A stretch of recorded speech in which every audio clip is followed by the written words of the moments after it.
Joining us tonight for the interview is former Congressman Alan Grayson of Florida. Mr. Grayson represented Florida's 8th District from 2009 to 2011. Congressman Grayson, thanks very much for being with us. It's nice to see you again.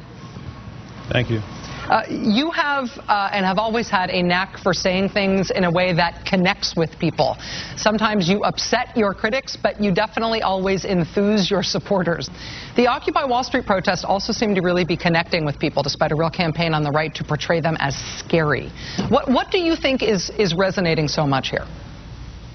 I think that they have their eyes open, and more people are seeing the scales fall from their eyes as well, because the Occupy Wall Street people are saying, first, that there's no accountability on Wall Street.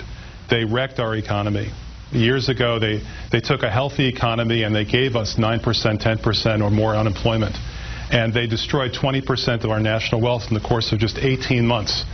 From the middle of 2007 till the end of 2008, destroyed 20% of our national wealth accumulated over the course of 2 centuries. And nobody's been prosecuted for it. Nobody's been indicted. Nobody's been convicted. So first, there's no accountability.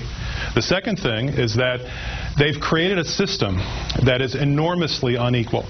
And the result of that is that people are struggling to find a job, to pay their bills, to pay their rent, to pay their credit card bills. According to Wikipedia, there are only 5 countries in the entire planet that are more unequal than the United States in the distribution of our wealth. And that's a system that Wall Street created, that Wall Street maintains, and that Wall Street enforces. And the way that they enforce it is the third gripe. The third gripe is that Wall Street controls and dominates our political system. One party is a wholly owned subsidiary of Wall Street, and the other party caters to Wall Street all too much. So people have got into the situation right now where they feel that the system is completely unresponsive, and they're driven deeper and deeper into debt and misery. With a movement with that kind of message, how do you think it ends up playing out and affecting American politics more broadly? Not even necessarily in strict electoral terms, but how does it change the framing of issues? I mean, the right is trying to denounce the existence of protests at all as mobs and social unrest. Glenn Beck today ranting about how people are going to be dragged from their homes and killed in the streets.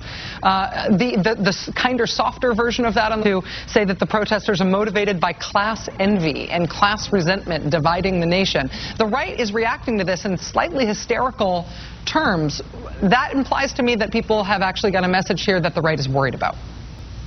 Well, I think that Glenn Beck is right. It's only a matter of time before they do take him away, but not the way that he means. You know, in a straitjacket, I think is how they'll take him away. That much is obvious. But fundamentally, ask yourself, what people want is solutions to their problems, and what is either side offering in the next election? People don't see any solutions to their problems. You know, as I said earlier, there's 24 million people in this country who can't find full-time work. There's 50 million people in this country who can't even see a doctor when they're sick.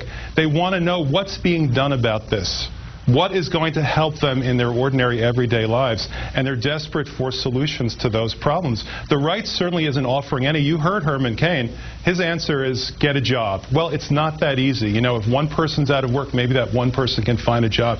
But if 24 million people are out of work, that's just not possible. The economy has been grossly mismanaged by Wall Street and by others, and people see that Wall Street is running our economic policy, that big oil is determining our energy policy, and that the military-industrial complex is determining our foreign policy and miring us in these endless, costly wars. And people are just fed up. So what do? What's left to do? What is the one thing that you can still do as a human being? You can go someplace. You can go someplace, and in this world of the internet, you can show yourself. And that's what the people on Occupy Wall Street are doing. They're doing the one last human thing left. They're going somewhere. Showing yourself and also finding each other, I think. Congressman Alan Grayson, right. Thank you so much for being here tonight and talking with us about it. I miss talking to you, sir. We'd like to have you back soon if you don't mind. It would be a pleasure, Rachel. Thank you. Thanks.